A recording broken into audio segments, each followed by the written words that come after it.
சாந்தோம் கலை தொடர்பு நிலையம் வழங்கும் நிகழ்ச்சி செல்லாத நோட்டுகள்.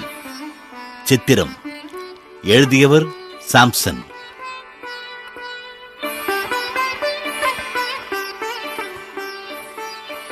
இறை இயேசு இப்பூவுலகில் வாழ்ந்த நாட்களில் தமது போதனைகளாலும் நடத்தையினாலும் எண்ணற்ற மக்களை நல்வழிப்படுத்தி வந்தார். அவ்வாறு அவரது வாழ்வில் நடந்த சம்பவம் ஒன்றினை உங்களுக்கென படைக்கிறோம்.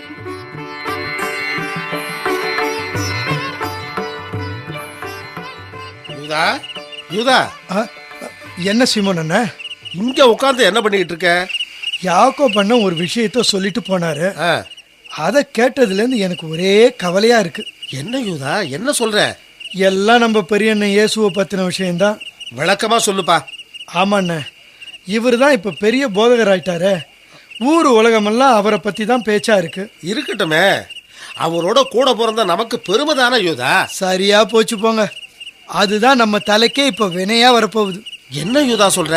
அண்ணா, பெரிய அண்ணன் போதிக்கிறதோட நிறுத்துறது இல்ல, நோயாளிகள் எல்லாம் வேற குணப்படுத்துறாராம்.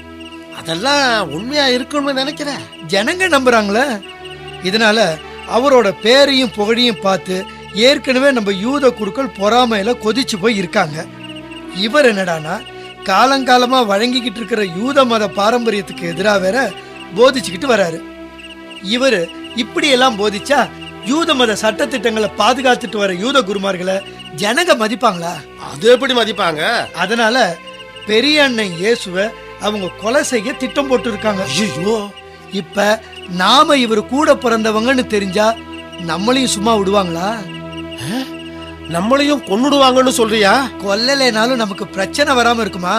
வரும் வரும், கண்டிப்பா வரும். அதுலயும் இவர் நம்ம கூடவே இருக்காரு. ஆமா ஆமா, இப்ப என்ன பண்றது?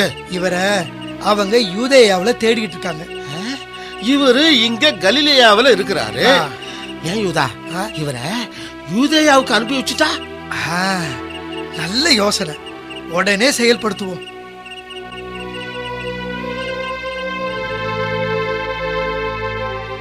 பெரியண்ண, யூதா, சீமோன், வாருங்கள். சாப்பிட்டீங்களா? ஆயிற்று. தூக்கம் வரலையா? என்ன இந்த இரவு வேளையில் என்னை தேடி வந்திருக்கிறீர்கள்? ஊர் உலகமெல்லாம் உங்களை எவ்வளவு பெருமையா பேசுதண்ணே. உங்களால நம்ம குடும்பத்துக்கே பெருமை. ஏண்ணே, ஊர் உலகத்துல எல்லாம் எவ்வளவோ புதுமை செஞ்சு காட்டுறீங்களாமே, எங்களுக்கும் ஒண்ணு செஞ்சு காட்டுங்க பார்க்கலாம். அதெல்லாம் கூட்டம் இருந்தாதான் செய்ய முடியும் இல்லைன்னா. பெரியண்ணே, உங்களை மாதிரி பொது வாழ்க்கையில பேரும் புகழமா இருக்கிறவங்க இந்த ஊர்ல இருந்து என்ன சாதிக்க முடியும்? என்ன கூறுகிறீர்கள்? அண்ணே, கூடார திருவிழா வருது. யூதேயாவுல அதுக்கு எவ்வளவு கூட்டம் கூட தெரியுமா? ஆமாண்ணே, இந்த சமயத்துல நீங்க அங்க இருந்தா நீங்க பெரிய காரியங்கள்லாம் செய்யலாம். அதை எவ்வளவு பேர் பார்ப்பாங்க இல்லையா? பின்ன உங்க புகழ் இன்னும் எத்தனையோ ஊருக்கு பரவும். எனக்கு ஏற்ற நேரம் இன்னும் வரவில்லை. இதுல நேரங்காலம் பார்க்கறதுக்கு என்னென்ன இருக்கு? உங்களுக்கு எந்த நேரமும் ஏற்ற நேரம்தான். அப்படின்னா உலகு உங்களை வெறுக்க இயலாது, ஆனால் என்னை வெறுக்கிறது. அண்ணே அண்ணே, உங்களை எதுக்காக வெறுக்கணும்? ஏனெனில் உலகின் செயல்கள் தீயவை என்பதை நான் எடுத்துக்காட்டி வருகிறேனே. ஓஹோ, அதுக்காக சொல்றீங்களா? நீங்கள் திருவிழாவிற்கு போங்கள், நான் வரவில்லை. நீங்க வராம நாங்க மட்டும் எப்படின்னா?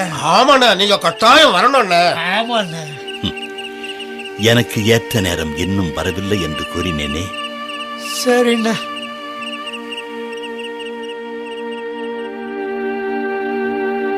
தம் சகோதரர்கள் திருவிழாவிற்கு போன பின் இயேசுவும் சென்றார். ஆனால் அவர் வெளிப்படையாக அன்றி மறைவாகச் சென்றார் என்று இந்த சம்பவத்தை பற்றி கூறி முடிக்கிறது திருவிவிலியம். ஆக இறை இயேசுவின் சகோதரர்களே அவரை நம்பவில்லை. இதை இறை இயேசுவும் அறிந்திருந்தார். இறை இயேசுவைப் போல் இன்று நாமும் அத்தகைய சூழ்நிலைகளை சந்தித்துக் கொண்டுதான் இருக்கிறோம்.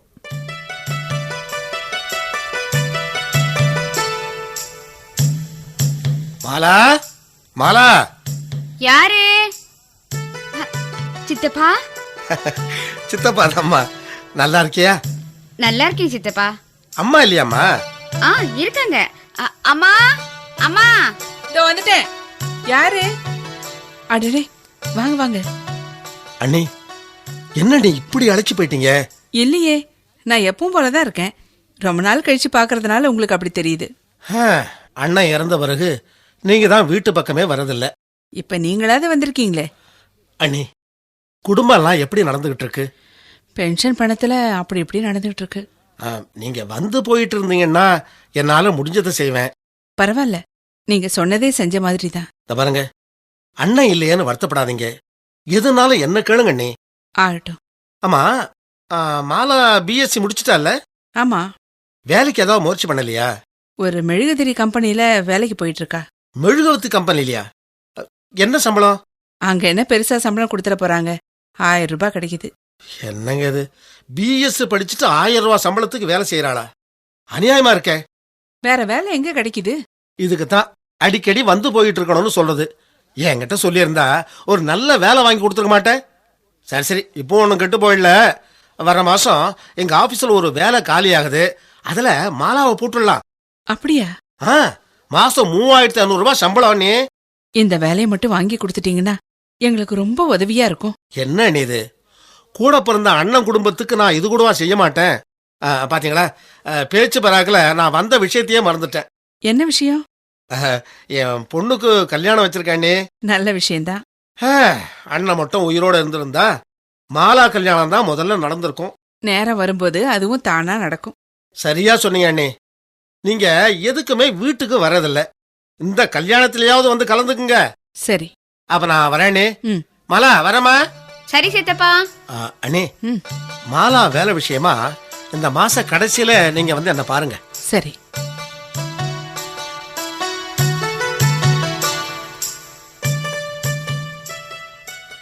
தம்பி. அடடே அண்ணியா, வாங்க வாங்க. நீங்க எல்லாம் கல்யாணத்துக்கு வந்திருந்தது ரொம்ப சந்தோஷம். கல்யாணம் சிறப்பா நல்லபடியா நடந்தது.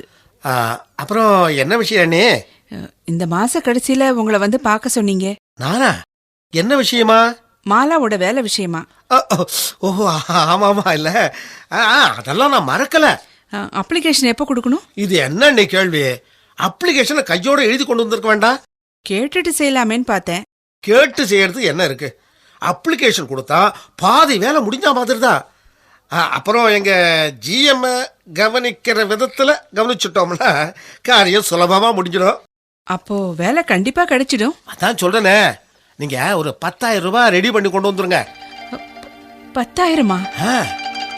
ஆபீஸ்ல ஒரு வேலை போட்டு கொடுக்கறதுக்கு எங்க ஜிஎம் 25,000க்கு குறையாம வாங்குவாரு.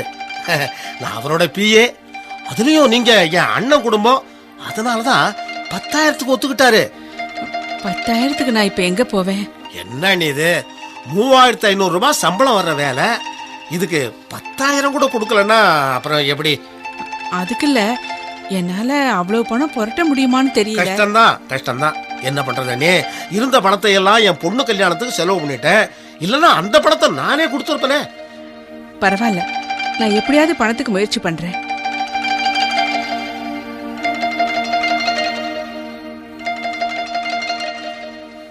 அம்மா, இப்ப 10,000 ரூபாய்க்கு என்னம்மா பண்ண போறீங்க? அதாமா எனக்கும் தெரியல. நல்ல சித்தப்பா, வேலைக்கு ஏற்பாடு பண்ணதுதான் பண்ணாரு. பணம் என்ன செலவாகாம பண்ணிருக்க கூடாது? சும்மா இரு. அவராவே வீடு தேடி வந்து உனக்கு வேலைக்கு ஏற்பாடு பண்ணிருக்காரு. அது எவ்வளவு பெரிய விஷயம். யாராவது இந்த காலத்துல இப்படி உதவுவாங்களா? சொந்த சித்தப்பாவா இருந்ததுனால உதவுனாரு. அதுக்கே நாம நன்றி சொல்லணும். இல்ல, பணம் கேக்குறாரேன்னு தான். வேலைக்கு தான் ஏற்பாடு பண்ணுவாங்க, பணமுமா கொடுப்பாங்க? அதெல்லாம் நாம தாமா பாத்துக்கணும். எங்க இருந்து பாக்குறது? 5,000 ரூபாய் சீட்டு போடுறமே, அதை எடுத்துடலாம். மீதி 5,000? ஏமா, என் கழுத்துல இருக்க இந்த செயின். சேச்சே, உனக்குன்னு இருக்கிறது அது ஒன்னே ஒண்ணுதான். அதனால என்னம்மா, ஒரு 3 மாசமோ 6 மாசமோ வேலைக்கு போனா புதுசா ஒண்ணு வாங்கிட்டா போகுது. அதுவும் சரிதான். நல்ல வேலை வரும்போது இந்த சந்தர்ப்பத்தை விட்டுடக்கூடாது. நீ சொல்றபடியே செஞ்சிருவோமா?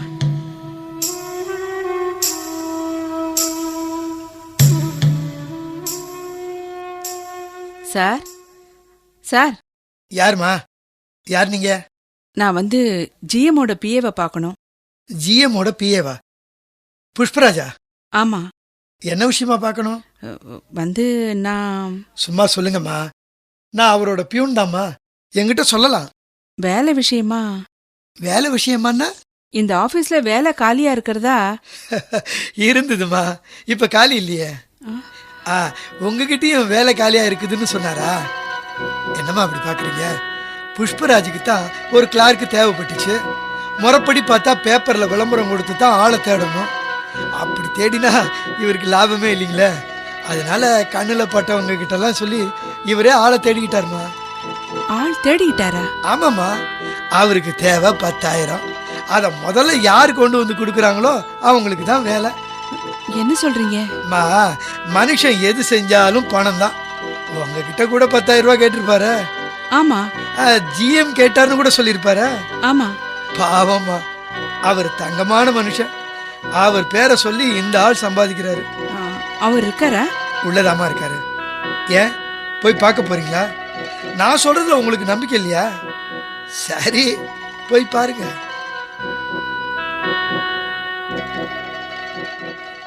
தம்பி. அடடே அண்ணியா, வாங்க வாங்க. என்ன நீ இவ்வளவு தூரம்? மாலா வேலை விஷயமா அப்ளிகேஷன் கொண்டு வந்திருக்கேன். நீங்க கேட்ட 10,000 கூட கொண்டு வந்திருக்கேன். பணம் கிடைச்சிருச்சா? ஆமா, மாலா எப்படி இருக்கிறா? வீட்டுல தான் இருக்கா. 3,500 ரூபாய் வேலை கிடைக்கும் போது அந்த வேலையெல்லாம் என்னத்துக்குன்னு வேலையை விட்டு நிறுத்திட்டேன். அடடா, அவசரப்பட்டீங்களா நீ? ஏன்? அந்த வேலைய நம்ம மாலாவுக்கு போட்டு கொடுக்கணும்னு தான் பார்த்தேன். ஆனா அதுல எதிர்பாராத சிக்கல் வந்துடுச்சு. என்ன? கடைசி நேரத்துல ஜிஎம் தான் சொந்தக்கார பொண்ணுக்கு அந்த வேலையை கொடுத்துட்டாரு. அப்படியா? எனக்கு ஒரே வருத்தமா போச்சு. அடாடா, அன்னைக்கு வாக்கு கொடுத்துட்டோமே, கொடுத்த வாக்க காப்பாத்த முடியாம போச்சேனே. எனக்கு ஒரே இதுவா போச்சேனே. அண்ணே, நீங்க வருத்தப்படாதீங்க. நீ அடுத்த வேக்கன்சி வந்தா கண்டிப்பா மாலாவுக்கு தான் அந்த வேலை. வேண்டாம்ப்பா. ஏன்னே? அடுத்த வேலை காலியாகும். நீ என்கிட்ட 10,000 ரூபாய் கேப்ப. நீ கேட்ட பணத்தை நான் கொண்டு வந்து கொடுக்கறதுக்கு முன்னாடி வேற யாராவது கொண்டு வந்து கொடுத்துருவாங்க. மறுபடியும் நான் ஏமாந்து நிப்பேன். அண்ணே, உன் வேஷம் தான் கலைஞ்சு போச்சே. அப்புறம் இனிமே என்ன ஒளிவு மறைவு? நல்லா இருக்குப்பா உங்க அண்ணனுக்கு நீ உதவுற லட்சணம். அண்ணே, சொந்த அண்ணன் பொண்ணுக்கு வேலை வாங்கி தர்றதுக்கு லஞ்சம் கேட்டதான் கேட்ட. கொஞ்சம் பொறுத்திருந்து பணம் வாங்கிக்க கூடாதா? யாரோ முந்தி கொண்டு வந்து கொடுத்துட்டாங்கிறதுக்காக அண்ணன் பொண்ணை மறந்துட்டியப்பா. இல்ல அண்ணே, யாரோ உங்ககிட்ட என்ன பத்தி தப்பா. வாய மூடு. உங்ககிட்ட வேலை வேணும்னு யாராவது கேட்டாங்களா? சொந்த பந்தோன்னு உதவுற மாதிரி தேனொழுக பேசி கழுத்தை அறுத்துட்டிய பாவி. உன்ன மாதிரி வடிகட்டின அயோக்கியனை எல்லாம் சொந்தம்னு சொல்லிக்கிறதே பாவம். அண்ணி, சி, அண்ணி அது இதுன்னு உறவ சொல்லிக்கிட்டு இனிமே வீட்டு பக்கம் வந்துடாத.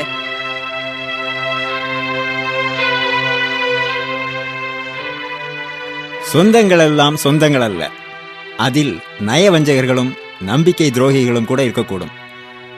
இறை இயேசு அப்படிப்பட்டவர்களிடமிருந்து எப்படி தன்னை புத்திசாலித்தனமாக தற்காத்து கொண்டாரோ அப்படி நாமும் தரமறிந்து உறவு கொண்டாடுவோம்.